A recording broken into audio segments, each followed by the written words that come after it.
संसार के प्राणियों पर विदेशी शासन चल रहा है। भारत के लोग तो ये कहेंगे हमारे हम तो स्वतंत्र हो गए हैं, स्वतंत्र भारत में रह रहे हैं, लेकिन फिर भी हम यही कहेंगे कि संसार के, हम भी शामिल उसी में हैं अभी, संसार के सभी प्राणियों पर विदेशी शासन चल रहा है। और भगवान महावीर भी संसारी प्राणी थे और संसारी प्राणी होने के नाते उन पर भी विदेशी शासन चल रहा था। जब भारतीय लोगों ने महात्मा गांधी के साथ लग करके और विदेशी शासन को यहाँ से भगाया, 200 वर्ष तक जो शासन कर चुके थे, तो 15 अगस्त 1947 को हमारा देश आज़ाद हो गया। ठीक इसी प्रकार भगवान महावीर की आत्मा पर जो कर्म रूपी विदेशियों का शासन चल रहा था, अब ये आधे हुए थे दूर, आधे तभी शेष है, तो भी जो ज्ञान को ढकने वाले थे, दर्शन को ढकने वाले थे, अनंत सुख को ढकने वाले थे और अंतराय अनंत वीर्य को ढकने वाले थे, ऐसे 4 कर्मों का उन्होंने घातिया कर्म जिन्हें कहते हैं, उनका नाश करके केवल ज्ञान प्राप्त कर लिया, जीवन मुक्त हो गए। लेकिन अभी भी विदेशी शासन शेष था। हमारे भारत में जब 15 अगस्त 1947 को आज़ादी मिली, तो भी भारत का संविधान कैसे होगा, भारत का शासन कैसे होगा, इसमें 3 वर्ष लग गए। 26 जनवरी 1950 को संविधान लागू हुआ देश का। ठीक इसी प्रकार जब भगवान महावीर कर्मों से स्वतंत्रता प्राप्त करके केवल ज्ञानी हुए, तो भी उनकी दिव्य ध्वनि से जिन शासन प्रस्फुटित नहीं हुआ। 66 दिन लग गए। 66 दिन के बाद इंद्रभूति जब समोसण में पहुँचे, उनको विरक्ति हुई, भगवान को देख करके उनका मन यह कहने लगा कि भाई मैं तो कुछ भी नहीं हूँ, धूल के बराबर भी नहीं उनके सामने, मेरे सामने तो हिमालय खड़ा है। भगवान महावीर रूपी उस हिमालय को देख करके उनका मान गलित हुआ और उन्होंने दीक्षा धारण करके केवल मनोपर्य ज्ञान प्राप्त करके गणधर पद को प्राप्त किया। जब वे गणधर पद पर अधिष्ठित हुए, तब कहीं जाकर के भगवान की दिव्य ध्वनि खिली। तो हमारा कहने का ये मतलब है, भारत की बात तो हमने को करनी नहीं है। भारत की बात तो इसलिए की कि हम स्वतंत्र होने के बाद भी 3 वर्ष तक हमारा शासन नहीं चल पाया। 3 वर्ष के बाद शासन चला। उसी प्रकार भगवान महावीर भी केवल ज्ञानी हो गए, लेकिन जिन शासन का प्रवर्तन जो होना था, उसको भी 66 दिन बीतने गए। बंधुओं, शासन संविधान को कहते हैं।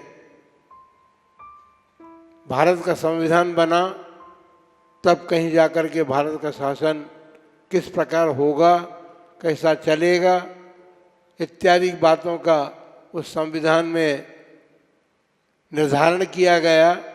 तब कहीं जाकर के भारत का शासन प्रारंभ हुआ। उसी प्रकार भगवान महावीर को केवल ज्ञान होने के बाद हम तो ये कहना चाहते हैं, आज क्या है भाई, वीर शासन जयंती है ना। वीर शासन जयंती इसलिए है, वीर शब्द जो है वो अपने आप में 24 तीर्थंकरों का द्योतक है। अंका नाम वामतो गति, र क्या है? र दूसरा अक्षर है य र, और व ल व चौथा अक्षर है। तो 2 और 4, यानी 4 और 2 है। 4 और 2 को यदि हम उल्टा कर दें तो वीर का अर्थ क्या होगा? 24 हो गया ना, 24 हो गया। तो वीर शासन जयंती का मतलब है जिन शासन का प्रद्योत हुआ, संपूर्ण भगवान ऋषभदेव से लेकर भगवान महावीर पर्यंत 24 तीर्थंकर भगवानों का शासन हम पर चल रहा है। केवल अकेले भगवान महावीर का नहीं है। यह बात तो ठीक है कि वे अंतिम तीर्थंकर थे, उनके शासन काल में हम रह रहे हैं, उनके धर्म तीर्थ काल में हमारा निवास संभव हुआ है, हम उस निवास शासन में रह रहे हैं, इसलिए वीर शासन जयंती पर्व आज मनाया जा रहा है। घटना तो इस प्रकार की है कि गौतम गणधर पद पर बैठे और भगवान की दिव्य ध्वनि खिर करके वीर शासन शुरू हो गया। लेकिन ये कोई चुटकी का खेल नहीं था कि चुटकी बजाई और शासन शुरू हो गया। अरे जो मिथ्यात्व को लेकर के बैठा हुआ था अपने भीतर, वह जीव ज्ञान तो भैया भले ही उसको बहुत बड़ा हो सकता है, लेकिन उसका सारा ज्ञान मिथ्या ज्ञान था। जब भगवान महावीर के समोसरण में पहुंचा तो भगवान महावीर को देख करके उसका मान गलित हुआ। उसको ज्ञान का जो मान था, अभिमान था, वो अभिमान गलित हो गया और उसने भगवान महावीर के चरणों में अपने आप को समर्पित कर दिया। दीक्षा धारण की। दीक्षा धारण करने के बाद, क्योंकि बिना संयम को धारण किए हुए गंधर्व पद नहीं मिलता, मनोपरय ज्ञान भी नहीं होता है, अवधि ज्ञान भी नहीं होता है, कोई ज्ञान ही नहीं होता। मिथ्या ज्ञान होता है, मति शुद्ध ज्ञान हो सकता था, उसको था, लेकिन वो मिथ्या ज्ञान थे। मिथ्या ज्ञान में समीचीनता तो तब आई जब भगवान महावीर के संवत्सरों ने जाकर के उसने सम्यक दर्शन प्राप्त किया। उस सम्यक दर्शन से उसके ज्ञान में समीचीनता आ गई और उस समीचीन ज्ञान के बल पर उन्होंने संयम धारण किया। संयम धारण करने के बाद ही वो गणधर पद पर आसीन हो सके। बंधुओं, भगवान महावीर स्वामी ने अपनी दिव्य ध्वनि में जो शासन बताया है हमें, शासन तो बहुत बड़ा बताया हुआ है, लेकिन उसको यदि हम संक्षिप्त में कहना चाहें तो मोक्ष मार्ग तो रत्नत्र से प्राप्त होता है, जिसे महाव्रती धारण करते हैं, और श्रावक जन जो हैं वो गृहस्थ धर्म को धारण करने वाले होते हैं, और उनके लिए भी बहुत से आदेश भगवान महावीर ने दिए हैं। और जो अनुव्रत आदि धारण किया करता है वह जीव महाव्रत की तरफ अपनी यात्रा प्रारंभ कर सकता है। अनुव्रत ही धारण नहीं किए हैं तो फिर महाव्रत की तो कल्पना करना भी व्यर्थ है, क्योंकि शुरुआत जहाँ से होती है वहाँ से पूर्णता की प्राप्ति होती है। जब शुरू ही हमारे जीवन में नहीं हो रहा है, इसीलिए तो हमारा जीवन शुरू नहीं हुआ है, इसलिए हमको लगता है कि बहुत बड़ा काम है भाई, महाव्रतों को धारण करना बहुत बड़ा काम है। मोक्ष दूर दिखाई देता है अपने को। पुराण ग्रंथों का स्वाध्याय अध्ययन करें, जो कि भगवान तीर्थंकर देवों की जिन शासन की वाणी है, जो कि 4 अनुयोग में विभाजित है, उन 4 अनुयोग में प्रथमानुयोग को हम यदि पढ़ें तो हमको पता चलेगा कि जीवों ने संसार में रह करके और किस प्रकार से अपने आत्मा का उत्थान करने का मार्ग प्राप्त किया।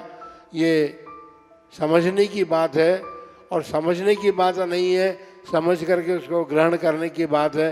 अपने जीवन को यदि हम गृहस्थ ही रहना चाहते हैं तो अनुव्रतों को धारण करके तो रहें। अहिंसा अनुव्रत, सत्य अनुव्रत, अचौर्य अनुव्रत, ब्रह्मचर्य अनुव्रत और परिग्रह परिमाण अनुव्रत। आप देखिए इन पांचों अनुव्रतों में हमारा जीवन कैसे जी रहा है, चल रहा है। अनुव्रत हमारे जीवन में है ही नहीं। पहली बात तो अहिंसा अनुव्रत आप धारणा यदि कर भी रहे कि हम अहिंसा, क्योंकि जियो और जीनो दो भगवान महावीर ने कहा है। भगवान महावीर ने जियो और जीने दो कहा ना, हम स्वयं भी जिए और दूसरों को भी जीने दें। हमारी दिनचर्या ऐसी हो कि हमारी दिनचर्या से दूसरे जीवों को भी कष्ट नहीं पहुँचे, कष्ट उनके जीवन का भी घात ना हो। ऐसी चर्या प्रतिपादित की भगवान महावीर ने और उसको अनुव्रत नाम दिया गया। अनुव्रति जो है अपने जीवन में क्या क्या करता है, अहिंसा अनुव्रति को तो बहुत कुछ करना पड़ता है। वहाँ शुरुआती दूसरी करने के लिए भगवान ने कहा कि रात्रि भोजन त्याग। भगवान ने कहा है, मैं नहीं कह रहा हूँ, ये ध्यान रख लेना। पानी छान करके पीना और फिर क्या करना, तीसरी बात मद्य मांस मधु का त्याग करना, सब तो व्यसन का त्याग करना। इन बातों से ग्रस्त जीवन निम्न स्तर पर जा रहा है। यदि हमारे जीवन में व्यसन है, हमारे जीवन में अहिंसा का परिपालन ठीक प्रकार से नहीं हो रहा है, तो हम समझें कि हम जैनी जरूर है। जैन व्रत हमने भगवान महावीर का धर्म तो धारण किया, उस कुल में जन्मे हैं। धर्म धारण किया है नहीं अभी तो उस कुल में जरूर जन्मे हैं, लेकिन हमारे द्वारा जीवों की हिंसा भी होती है और वो प्रमाद के कारण हो रही है। हमने अपने जीवन में उस प्रमाद को दूर करने के लिए विचार ही नहीं किया और अभी हमारा जीवन देखते हैं हम कि बिल्कुल प्रमाद से पूर्ण भरा हुआ जीवन है। उस प्रमाद से भरे हुए जीवन में हमारे जीवन में क्या क्या नहीं हो रहा है, ये सोचने की बात है। सब कुछ हो रहा है जो हमें ऊपर उठने में सहयोगी होते हैं, उनमें से एक भी व्रत हमारे पर जीवन में नहीं है। अहिंसा, संयम और तप धर्म के 3 अंग बताए, तो अहिंसा का परिपालन पूर्ण ही हमारे पास नहीं हो सकता है, तो हम पूर्ण संयमी भी नहीं हो सकते। क्योंकि संयम धारण करने के लिए अहिंसा व्रत का परिपालन करना होगा, सत्य व्रत का पालन करना होगा, आदि 5 अनुव्रत या 5 महाव्रत धारण करने की शक्ति है तो बहुत अच्छी बात है। हम तैयार हैं आपको महाव्रत देने के लिए। भगवान महावीर ने जो बताया है, जो मोक्ष मार्ग बतलाया है, वो तो महाव्रतों से प्रारंभ होता है। क्योंकि भगवान ने स्वयं अपने जीवन काल में महाव्रतों को धारण किया था, जबकि भगवान आदिनाथ के समुसरण में वो विद्यमान थे। वहीं पर मान जागृत हो गया, मान कसाय जागृत हो गई।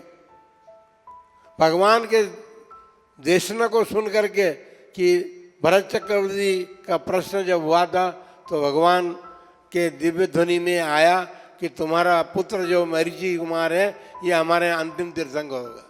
भरत चक्रवर्ती ने ये तो प्रश्न किया था कि भगवान जैसे आपने भगवत्ता प्रारंभ की है, क्या अपने कुल में कोई ऐसा व्यक्ति है जो अंतिम मतलब तीर्थंकर बनेगा आप जैसे? तब वहाँ पर आया कि भाई तुम्हारा पुत्र जो मरीचि कुमार है वो अंतिम तीर्थंकर भगवान महावीर बनेगा।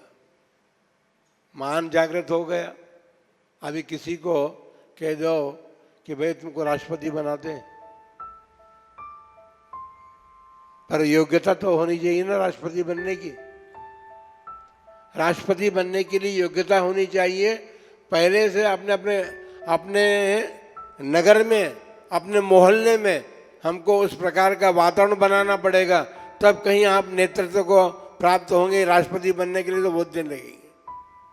उसी प्रकार से अनुव्रत जो हैं, अनुव्रतों को धारण करके अपने जीवन में छोटी छोटी नियम में आप यदि लेंगे, अपने जीवन को निर्मल बनाने के लिए, योग्य बनाने के लिए यदि छोटे छोटे नियम भी आप धारण करेंगे तो आप अभी तो हम देखें रात्रि भोजन त्याग के कितने रुझी। बोले महाराज हम तो सभी रात में भोजन नहीं करते। भाई रात्रि भोजन में तो चारों प्रकार के आहार का त्याग होता है। खाद्य, स्वाद्य, लेय और पेय, चारों प्रकार के आहार का जब त्याग होता है, जब पूर्ण रात्रि भोजन त्याग होता है क्या सबका? बताइए। आज वीर शासन जयंती है और भगवान महावीर के शासन की बात अपन कर रहे हैं।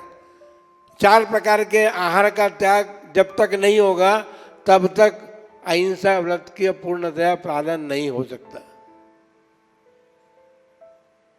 महाराज, बहुत लोग कहते हैं, हमसे भी कहा है, कई लोगों ने कहा है कि अब तो हेलोजन हो गया है, सूर्य के प्रकाश की क्या आवश्यकता है। लेकिन देखिए, सूर्य के प्रकाश में वो शक्ति और सामर्थ्य है कि जब सूर्य का प्रकाश होता है तो कमल खिलते हैं। कमल खिलते हैं तो सूर्य के प्रकाश के माध्यम से हमारे भीतर जो कमल है वो कमल विकसित होता है, और कमल विकसित होता है तो जो हम भोजन करते हैं वो पाचन शक्ति को प्राप्त होता है, पचता है ठीक प्रकार से।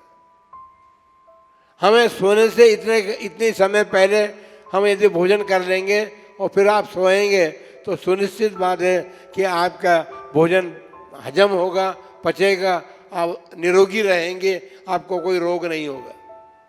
हमारी जड़ में ही घाटा हो रहा है, मूल को हम सींचने के लिए तैयार ही नहीं है, तो आप वृक्ष के फल को कैसे प्राप्त करेंगे? वृक्ष का फल तो ये है कि मोक्ष है। मोक्ष इतना आसान नहीं है। सम्यक दर्शन ज्ञान चारित्राणी मोक्ष मार्ग, रोज तत्वार सूत्र का आप पाठ करते हैं। हमारी महिलाएं वर्ग जो भी हैं, पहले जमाने में वृद्ध महिलाएं तत्वार सूत्र जब तक नहीं सुनती थी तब तक वो भोजन नहीं करती थी। अब बेचारे वो पढ़ी लिखी तो थी नहीं, तो सुन लेती थी। सुनाने वाला कब तक सुनाएगा? 2 महिलाएं अभी आई, फिर 2 महिलाएं आई, फिर 2 महिलाएं हमको तत्वार सूत्र सुना दो, तो क्या करते थे? सम्यक दर्शन ज्ञान चारित्राणी मोक्ष मार्ग, फिर अंतिम सूत्र बोल दिया या बीच की 2-4 सूत्र बोल दिए और 1 अध्याय पूरा हो गया। तो इस प्रकार से तो हमारी अज्ञानता के कारण हम कार्य तो करते थे, लेकिन कार्य करने के साथ हमारे भीतर में उस कार्य को पूर्ण करने की बात नहीं थी। हमको पूर्ण ज्ञान प्राप्त करके, हमको शास्त्र का अध्ययन करके, मनन करके, देखिए तो सही, अरे छोटे छोटे तिर्यंचों ने छोटे छोटे नियम धारण किए। अन्य जाति के लोगों ने छोटे से छोटे नियम से अपने जीवन का उद्धार कर लिया। कौवे का मांस कोई खाता है क्या? कोई नहीं खाता कौवे का मांस। लेकिन उस जीव ने कौवे का मांस का त्याग किया। मुनिराज ने उपदेश दिया, और मुनिराज भी जानते थे कि इस जीव में इससे ज़्यादा शक्ति नहीं है, तो बोले तुम मांस का त्याग नहीं कर सकते, कौवे का मांस खाते हो क्या? नहीं खाता, कौवे का मांस का त्याग कर दो। अब कौवे का मांस का त्याग तो कर दिए, जब घर गया बीमार पड़ा तो दवाई कौवे के मांस में खाने के लिए दी, और मैं तो नहीं खाऊंगा।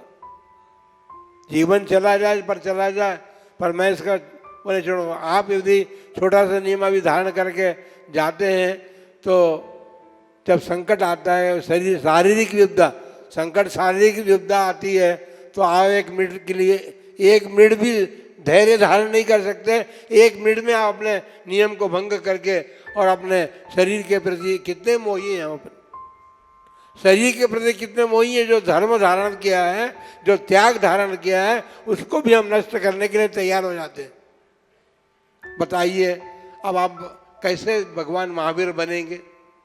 हम वीर की संतान कहते हैं, हमको सब लोग वीर की संतान है। आज हमारे आचरण से, हमारे व्यवहार से जो लोग हमारे आसपास रहते हैं या जिनके बीच में हम रहते हैं, हमारे आचरण से हमको जैन मानने के लिए तैयार नहीं है। इसीलिए तो जैनियों की संख्या कम हो रही, और असली जैनी तो अब बहुत कम रह गए, जिन्होंने व्रत धारण किए हैं, व्रती बने हैं, ऐसे कि उंगलियों में गिनने लायक लोग हैं। तो ऐसे मनुष्य जन्म को प्राप्त किया, ऐसा जैन कुल को प्राप्त किया। मैं तो क्या जैन कुल नहीं, तीर्थंकरों के कुल को प्राप्त किया। तीर्थंकर भगवान जहाँ जन्मे, तीर्थंकर भगवान ने जिस धर्म का प्रतिपादन किया उस धर्म को मानने वाले कुलों में हमने जन्म लिया है। तो तीर्थंकरों के कुल में जन्म लेने के साथ साथ भगवान महावीर का शासन जयंती हम मना रहे हैं। तो शासन क्या है पहले तो इसको समझना पड़ेगा। भारत का संविधान जब बना था, अब वो बात अलग है, नेतागिरी चल रही हो सब ठीक है, लेकिन जब संविधान बना था तो संविधान सब लोगों को बताया गया कि तुम्हें इस प्रकार चलना पड़ेगा। जो इसको नहीं मानता वो भारत से बाहर चला जाए। उस समय तो ऐसा ही हुआ, लेकिन संविधान में कुछ ऐसी गलियां थी, उन गलियों के कारण हमारा देश अभी भी पूर्णतः स्वतंत्रता नहीं हुई। भारतवासी हैं सब, लेकिन स्वतंत्र जीवन नहीं जी सकते आप, क्योंकि व्यसन जिनने त्याग नहीं किया। चोरी जो करते हैं, डाका डालने लग गए लोग, चोरी करने वाले चोरी करने लग गए और मिलावट करने वाले मिलावट करने लग गए। सभी दूर जो भी कार्य आप कर रहे हैं उसमें अहिंसा को ध्यान रख करके यदि आप करें तो आप कुछ भी नहीं कर सकते। और उसका कारण एक ही बात है कि आप केवल धन के पीछे दौड़ रहे हैं, धर्म के पीछे नहीं दौड़ रहे हैं। धन के लिए आप अमेरिका भी जा सकते हैं, विदेश भी जा सकते हैं, लेकिन धर्म कमाने के लिए आप अपने घर को छोड़ करके मंदिर भी नहीं जा सकते। बताइए आप कैसे हमारा जीवन वो होगा। पूजन हम किस प्रकार करते हैं बताओ। जो लोग पूजन करने का नियम लिए हैं वो पूजन किस प्रकार कर रहे हैं। भगवान का अभिषेक किस प्रकार कर रहे हैं। रोज हम मंदिरों में देखते हैं बड़ी स्थिति भयंकर है। यदि ऐसी स्थिति बनी रही तो आगम जो कहता है उस आगम को, भगवान की वाणी तो है, शास्त्र आगम जो है वो भगवान की वाणी है ना। उसमें जो कुछ भी बताया गया है, जिस प्रकार से विधि विधान बताए गए उस कार्य करें और कार्य कर कर अपने इस मनुष्य जन्म को समझने का प्रयत्न करें। आपने बहुमूल्य रत्न प्राप्त किया मनुष्य जन्म के रूप में। उस बहुमूल्य रत्न हो तो कंकड़ पत्थर है, लेकिन उनको तिजोरी में बंद करते हो, 7 ताले में बंद करते हो, हीरा मिल जाए तो। लेकिन जो हमें जीवन मिला है, जो हमारा आत्मा का उत्थान करने वाला है, हमारे बहुत सारी बातें हैं, ऐसे बहुत सारी बातें हैं जो कि हमारे धर्म के विरुद्ध पड़ती है, भगवान के शासन के विरुद्ध पड़ती है। वो सब बातें हमारे जीवन में आ चुकी हैं और ऐसा हमारा जीवन यदि चलता रहा तो हमारा उत्थान और उद्धार होना अत्यंत कठिन है। इसलिए जो गणधर आदि देवों के द्वारा पूज्य है, मान्य है, और जो गणधर आदि देव जिसकी स्तुति करते हैं और जो शाश्वत है, अनादि निधन है, हमने जैन धर्म प्राप्त किया है, जिनेंद्र भगवानों का शासन प्राप्त किया है, तो वो तो अनादि निधन है, क्योंकि अनादिकाल से भगवान होते रहे हैं और अंत काल तक होंगे। इसलिए वस्तु स्थिति तो ये है कि जो भूत हमारा है उससे वर्तमान का निर्माण होता है और वर्तमान से हम भविष्य को निर्मित करते हैं। हमने वर्तमान तो प्राप्त कर लिया, भूतकाल में कोई अच्छे कर्म किए थे तो हमारा वर्तमान तो ठीक मिल गया, लेकिन वर्तमान ठीक मिल गया कि वर्तमान के ठीक मिलने के मिलकर के भी हम कैसा कर रहे हैं। आप जो भी कर रहे हैं वो आपके भविष्य का निर्माण करेगा, चाहे अच्छा हो या बुरा हो। बुरा होगा तो आपका भविष्य बुरा होगा, अच्छा होगा तो आपका भविष्य भी अच्छा होगा। अनेक जीवों ने अपने भविष्य को ठीक करने के लिए अनेक प्रकार से प्रयत्न किए हैं। अभी पद्म पुराण का स्वाध्याय संघ में चल रहा है, आप देखिए कि एक एक जीव के संबंध में रावण और विभीषण, राम, लक्ष्मण, सबके जीवनों का वर्णन, वो पूर्व भाव में क्या क्या थे और कैसे अपने जीवन को उन्होंने इतना उन्नत बना करके और इस पर्याय को प्राप्त किया। लेकिन रावण ने पर्याय प्राप्त करके भी जैनेन्द्र भक्ति, उसके बराबर भक्ति करने वाला कोई नहीं था। लेकिन एक दोष उसको अपने जीवन में ऐसा लगा जिसके कारण उसको निम्न गति में जाना पड़ा, नरक में जाना पड़ा। बंधुओं, सावधान होने की आवश्यकता है। इससे प्रमाद को छोड़ना होगा। ये प्रमाद छोड़ करके आप अपने इस मनुष्य जन्म के मूल्य का अंकन करेंगे। अनर्घ्य, जिसकी कोई मूल्य की, जिसकी कोई कीमत नहीं है, ऐसा जीवन अपने को प्राप्त हुआ है। उस जीवन को सार्थक करने के लिए हमें बहुत कुछ समझना पड़ेगा। प्रयत्न करेंगे हम भी। इस चातुर्मास में सारा संघ जो है प्रयत्नशील यही बात रहेगा कि आपको धर्म बताया जाए, शासन बताया जाए, संविधान बताया जाए। उस संविधान के अनुसार यदि आप चलने का प्रयत्न करेंगे तो आपका जीवन निराकुल बनेगा, शांति मिलेगी आपके जीवन में, आपको सुख मिलेगा इत्यादि बातें। आप सुखी होना चाहते हैं, शांति जीवन में चाहते हैं, आकुलता निराकुलता चाहते हैं, तो संविधान को ग्रहण करके अपने जीवन को निराकुल बनाएं। इन्हीं मंगलमय भावनाओं के साथ जो महावीर भगवान की